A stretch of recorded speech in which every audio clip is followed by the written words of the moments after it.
Hello, everybody. Welcome to this edition of our podcast, our famous podcast, Social Security Talk. I'm your co-host, Marc Kiner, my gray fleece, which is not new anymore, joined by my partner, Jim. Good morning to you, Jim. Good morning. We are recording this the day before Thanksgiving of 2024. Jim, are you ready for the holiday? I am always ready. Anything that involves food, I am good to go. Are you ready for the end of the year? Because December 31st and New Year's Eve is also right around the corner. Yeah, not too far off. It'll be here before we know it. So, looking forward to the new year. Hopefully, some good things will occur, just like we hope every year. So, Jim, I noticed on my calendar, and I think I'm right, Hanukkah and Christmas are on the same day. Hanukkah starts, I believe, on December 25th. That doesn't happen too often. well, so maybe this is a special year. Yeah. So, Jim, I take a medium, whatever you decide to buy. And you take what, large? Well, actually, 2X. Okay, no problem. Remember that extraordinary engineer, Aaron. All right, so as always, the Social Security Talk podcast is brought to you by the National Social Security Advisor Certificate Program. After a day of training, advisors will take a test. After they pass the test, they join 3,000 advisors across the country that have earned the NSA certificate. Since we created the program, Jim, back in 2013. Jim, we're going on 12 years of teaching this class. Isn't that amazing? That is amazing. And, we were first, and right. I dare say we're still the best. Oh, we are the best. There's nobody has the humor that we have and the excitement about the program that you and I have. Jim, we offer really good support after somebody takes our training. Will you expand upon that, please? Yeah, we call it the gold standard, and we don't do that lightly. We take our support very seriously, and we are open to questions either by phone or by email from our advisors whenever they have the questions. And they can feel free to ask us anything about Social Security. Anything else I don't know so much about. But Social Security, we are pretty knowledgeable on, so we're able to answer their questions. And we do get a lot of questions from our advisors because everybody's situation is different. And sometimes an individual's situation will be out of the ordinary and they need a little bit of advice, and that's what we're there for. So I think that our support to our advisors is second to none. And not only do we provide the support relating to questions, Jim, but we also have monthly update webinars. So that continues the Social Security education process. And we have monthly open forums whereby advisors ask us questions. So we're excited about that. Yeah, that's real popular. We get a pretty good attendance on those. We get a lot of good questions. A lot of times the advisors just come in to listen to see what other advisors' questions are, maybe to see if they have the same ones that they do. But the open forums are real popular. So to learn more about our educational classes, please join us. Visit us at our website, www.premiernssa.com. That's NancySamSamApple.com. Send me an email, mkiner, Kiner, at mypremierplan.com, or just give me a buzz, 513-218-8505. So, Jim, I thought on this edition of Social Security Talk podcast, we talk about the different types of situations that folks may be in. Because in our class, we do focus on situational Social Security, don't we, Jim? We do, and that's because it's so important. We talk about folks needing to maximize their benefit. And a lot of times people just think, well, that means waiting till 70. I don't want to wait till age 70 to start my Social Security. And that's perfectly fine. What we're really talking about is maximizing your Social Security benefit within your own situation. Waiting till 70 may not be in the cards, but you still want to make sure that you get the most from Social Security that you can based on your own particular situation. So it's important for people to think about it before they file. And it's always better to do it before you file instead of after. It's a lot easier to go the direction you want to go if you haven't already started off in one direction or another. So situational Social Security is very, very important. Everybody's is different. Just because your neighbor filed for Social Security one way doesn't mean that's best for you. Yeah, my situation, Jim, and maybe this is the first situation we're talking about, is I'm single. Nobody's going to collect off me when I'm gone fishing for the final time. I don't expect to tie the knot with anybody. You never know. Hope is eternal, right, Jim? That's right. And miracles do happen. But I tell you, if I continue to give my partners the Social Security Medicare fact book published by the National Underwriting Company, which we're contributing authors, which is this thick. If I give her that every year for Hanukkah or her birthday, Jim, I tell you, I'll probably be single for the rest of my life. Yeah, if there's not a diamond necklace or a set of earrings inside that book, you might be in a little bit of trouble. Oh, I am. Believe me, Yeah. history has shown that. Anyway, I'm single, so nobody's going to collect off me when I'm gone. So if you visualize your three-legged stool, the choices of the three legs, one leg would be I wait all the way up to 870, which might be nice. Jim, the annual earnings test will apply if I begin benefits prior to full retirement age, but I did not. I began my benefits the month I turned full retirement age, Jim, which was June of 2022. But Jim, the most important leg in a three-legged stool for a single person is the second leg. Death ends benefits. What does that mean? Yeah, unfortunately, that means when you pass away, your benefits stop. There's nobody going to be stepping into your shoes and receiving a survivor benefit. You don't have any kids. You don't have a spouse. So your benefit is your benefit. When are you going to file to take that? Just like you were talking about, you have an 8-year window, just like everybody else, from age 62 to 70, regardless of your full retirement age. That's when everybody's going to decide when to start their Social Security benefit. Do you start it at 62? Well, if you're still working, as you mentioned, that one leg, you have the annual earnings test to contend with. That goes away at full retirement age. So do you wait till age 70? It's nice to get the higher benefit. Certainly, you'll get, depending on your full retirement age, you'll receive somewhere between 32 to 24% increase. But how long are you going to live? That's the key. Nobody knows. Maybe everybody in your family lives to their upper 90s, and waiting till age 70 may make a lot of sense, but there's no guarantees. And so if you wait till age 70 and pass away at 71, you only drew benefits for a year. Now, you won't know, you won't care, but it's still something to think about. Now I'll be thinking about that, Jim, while I'm, 6 feet under. Why did I Yeah. do that? And so, Jim, let's go ahead and now transition to a couple of other things. Okay, so uh, how many folks, Jim, wait to 870? First of all, let me ask you that. It's not a real high percentage. Last I saw, they were saying somewhere between 5 to 7%. Okay, so 5 to 7%. So, Jim, if somebody takes benefits prior to the full retirement age, it could be a married couple too. There is a provision for them if they want to redo their application and wait longer to get some of those DRCs. They can utilize a couple strategies. One is called the do-over, right? Right. The do over is actually just withdrawing your application, and you have a year to do so. Now, that's a year from your date of initial entitlement. What does that mean? That means that's the month your benefits begin.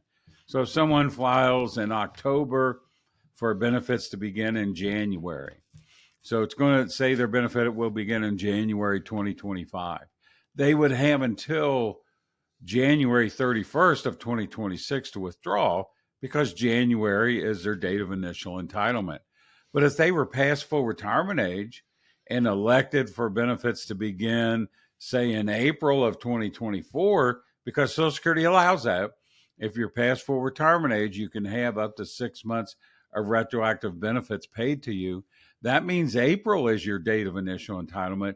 You would only have until April of 2025 to withdraw, April 30th of 2025. So it just depends on when you start your benefits, and you have 1 year to change your mind. So that's the do-over. The problem with the do-over, like Jim said, is you need to repay your benefits. How many folks really have the cash to repay their benefits? But the do-over is available if you file that application within 12 months. If you're outside of the 12-month window and you've reached your full retirement age, you can utilize the voluntary suspension. In that situation, you contact Social Security, either go down to a local office or you give them a call and you tell them you want to suspend your benefits. By suspending your benefits, you will receive and earn delayed retirement credits during the suspension months. You don't pay your benefits back, so that's a positive. However, though, Jim, anybody collecting off you, like a spouse or children, their benefits will be suspended also. Is that correct? That is correct. The only people that get around that is your divorced spouse. So if your ex is drawing off of your work record, they're going to continue to draw even if you voluntarily suspend. But a current spouse or any children, nope, their benefits are going to be suspended as well. So, Jim, let's talk about a few changes from an administrative point of view at the SSA. And then we'll get back to situational Social Security. Number one change is the fact that they have now instituted a policy that you need to schedule an appointment before you go down to the local office. Is that right? That's right. Like everybody else, they have staffing issues. And so they're trying to deal with the people that need to speak with them for business about Social Security and handle that well. So, what they've decided, no more walk ins. I think some offices have already gone to that. No more walk ins. You have to make an appointment for anything. So, if you need to speak to someone at the Social Security office, call the 800 number, 800 772 1213, and make an appointment. That way, you can either visit the office on your appointment day or have someone from Social Security give you a call. Depends on what you need as to whether or not the phone would be better than an in office visit or vice versa. So make that appointment because that's what they're trying to do. And they make that change officially in January, but I think it's already started. Effective officially, Jim, like you said, it's effective January 6th of 25. But like you said, Jim, it has already started. Another change is in relation to the 800 phone number. They handle so many phone calls each year. I think, Jim, I read 25 million, but don't quote me on that, folks. Anyway, what they're doing now is instituting a callback feature. So give them a call. They will ask if you like to have them call you back when it's your turn for them to talk to you. That's a nice feature, Jim. This way you can just go about your daily business. You give them your callback phone number, and you can go to Costco and do a little bit of shopping there if you want to, or clean the house or take the dog for a walk, and they will call you back. They said that it takes an average about 25 minutes right now for if you call for to talk to a live representative. However, Jim, we've heard from folks it could be a lot longer than that. And Social Security is trying to reduce that 25-minute time in half, down to about 15 minutes. Do you think, Jim, it really takes 25 minutes to talk to a human person, or do you think it takes longer?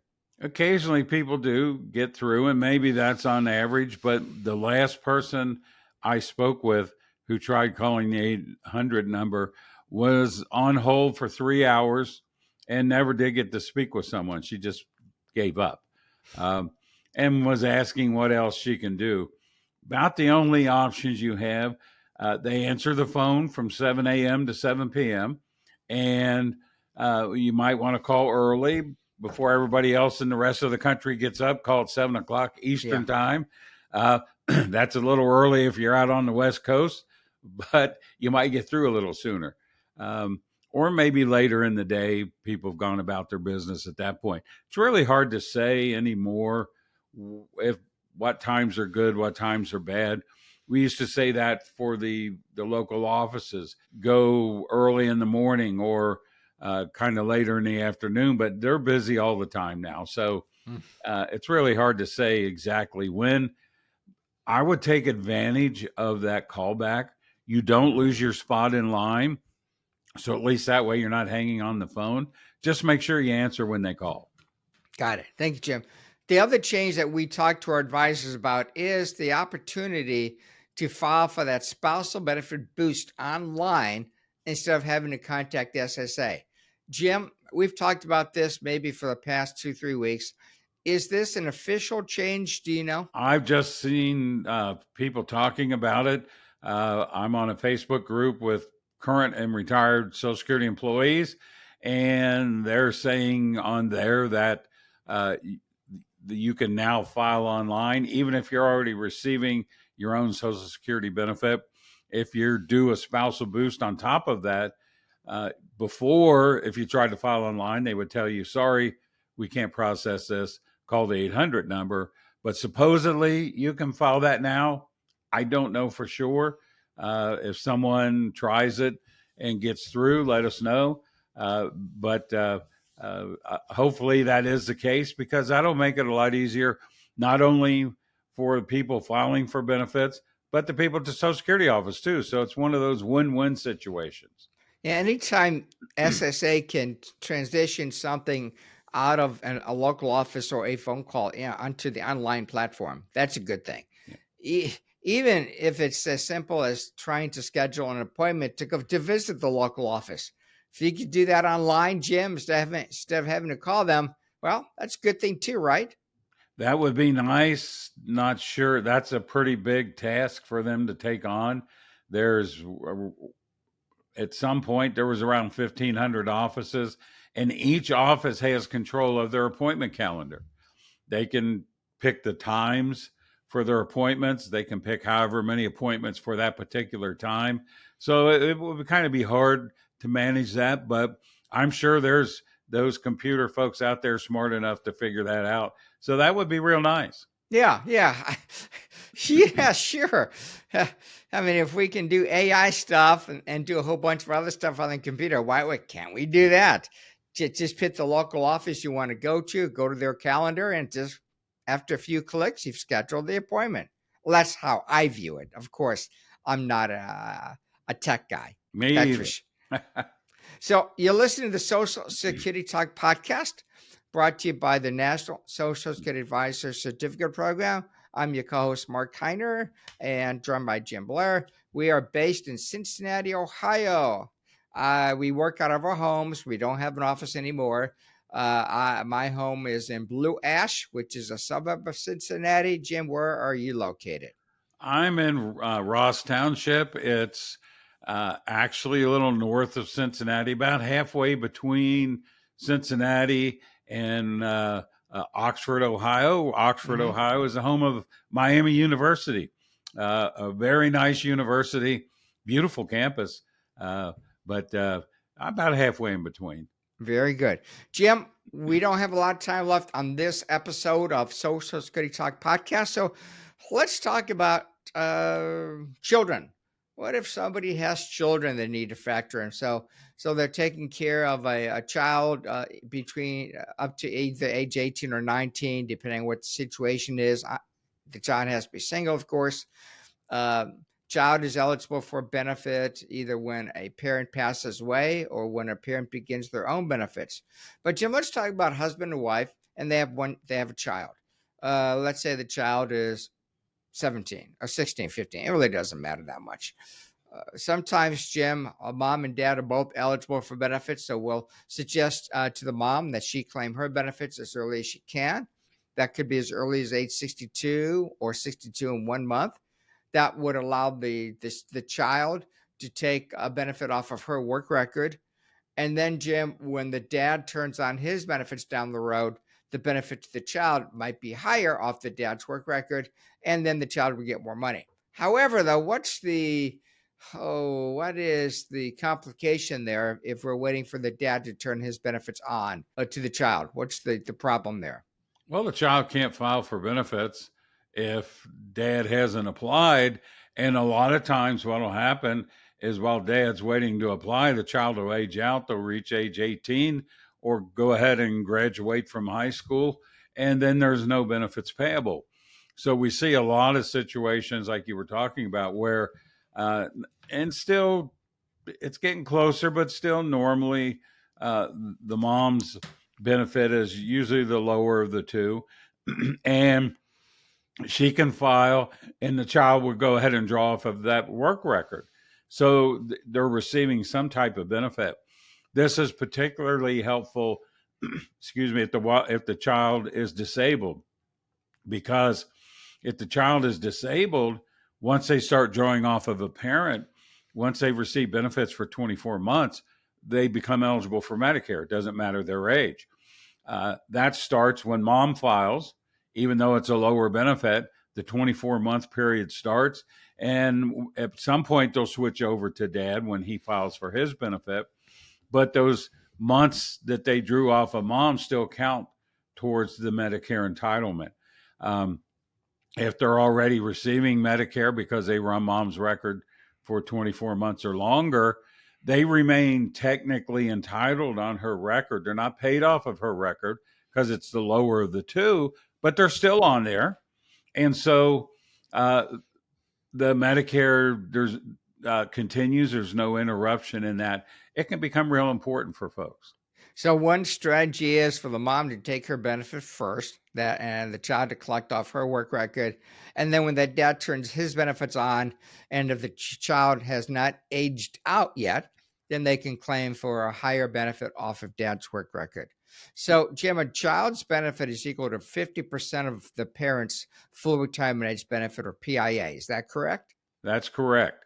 In a life case, meaning the parents are alive, the child receives 50% of that PIA, primary insurance amount, which, as you mentioned, is the same as their full retirement age benefit. Perfect. Thank you, Jim. So let's now talk. So we talked about kids, talk about single folks. So let's spend the rest of our time talking about married couples, Jim. Is that okay? Yeah, married couples definitely have a lot of things they want to look at and consider for their situation before they apply for benefits. So a common strategy is a husband and wife are both eligible for their own benefits. Maybe we'll have the wife take her benefits as early as age 62 or 62 1 month, like before. And then that might allow the husband to wait until his full retirement age or as late as age 70 to take his benefits, which now increases the surviving spouse benefit upon his passing. So, Jim, that's one good strategy for a married couple. How about if we have a married couple that's wide apart in age, maybe 5+ years? What's going on there?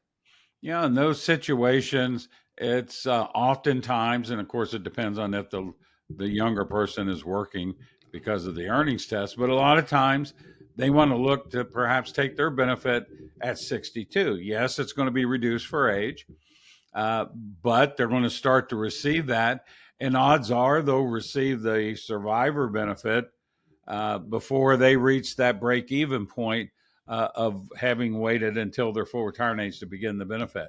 So taking it at 62 pays them a reduced retirement benefit. And as long as their full retirement age or older when their spouse passes away, they'll still receive 100% of what their deceased spouse was receiving or eligible to receive if they hadn't applied yet. Um, so oftentimes, if there's 5 years or more difference in the ages, and the fact that women do tend to live longer than men, statistically, that's just a fact, then filing at 62 can make a lot of sense. And how about if they're both kind of closer in age? What are you thinking there? Yeah, a lot of times we're looking at the lower earner filing at full retirement age. It usually doesn't make sense for them to wait until age 70. Uh, to take their benefit, uh, or at least for both of them to wait till age 70. So maybe a good strategy is the higher earner waits till age 70, the lower earner starts at full retirement age. That can make a lot of sense in that case too. They definitely have other options that they would want to look at, but even if they're still working, the earnings test no longer applies at full retirement age. So go ahead and apply. And then again, if your spouse passes away and they're the higher earner, you're still going to step into their shoes and receive 100% of what they were receiving or eligible to receive. Jim, when folks go to their New Year's Eve parties this year, and they start talking to somebody who's maybe in their age bracket, and they hear that this other person or couple did this or that with their social security benefits, is it wise for somebody to follow what somebody else, I got too many somebodies here, is it wise for someone to take the same approach as somebody else that they might meet at a cocktail party for New Year's Eve? It's possible, but not likely. What it's good for is to make the other person to start to think about their own situation and figure out what's best for them. Yeah, just because your friend or your neighbor does it one way doesn't mean you should do it that way as well. Jim, if you meet with 10 different married couples where they all have the same situations and strategies available to them. Yeah, probably we'll have about 10 different results. Uh, each couple is a little bit different than the other. So they might be close in age, far apart in age. They might be both high earners, one a stay at home mom or dad, the other both middle income earners. So children might be involved. There could be someone who worked for a job where you didn't pay Social Security tax. We didn't talk about windfall elimination provision or government pension offset this podcast. We have in others. But that affects folks too. So all sorts of things will make their situations different. You got it. Well, Jim, we're kind of running out of time. I can't believe how fast 30 minutes goes. You've been listening to the Social Security Talk podcast brought to you by myself, Marc Kiner, and of course, my partner, Jim Blair. We created the Social Security education industry for advisors back in 2013. We'd love you to take our educational class, NSSA, which will help you to work with clients if you're a financial advisor or an insurance agent or retirement planner or in that type of industry with more confidence relating to Social Security. We offer the National Social Security Advisor Certificate Program. Please go to our website, premiernssa.com. That's premiernssa.com. Give me a buzz, 513-218-8505. Or, of course, just send me an email, mkiner, Kiner, at mypremierplan.com. Well, Jim, this has gone by so darn fast. It definitely has. We appreciate everybody listening to today's podcast. Jim, what do you have planned for Thanksgiving tomorrow? We're staying at home. The kids and the grandkids are coming over. So there'll be a lot of fun dealing with all of that. All So those what are you folks being cooking, here, Jim? but I also plan on eating a lot. Okay. What are you cooking? Oh, I'm just cooking up an appetite. Okay. I'm on the cleanup crew. So you don't Okay. want me cooking. You want No me problem. cleaning up. I Who's do a cooking? real good job at cleaning up. Who's cooking the turkey?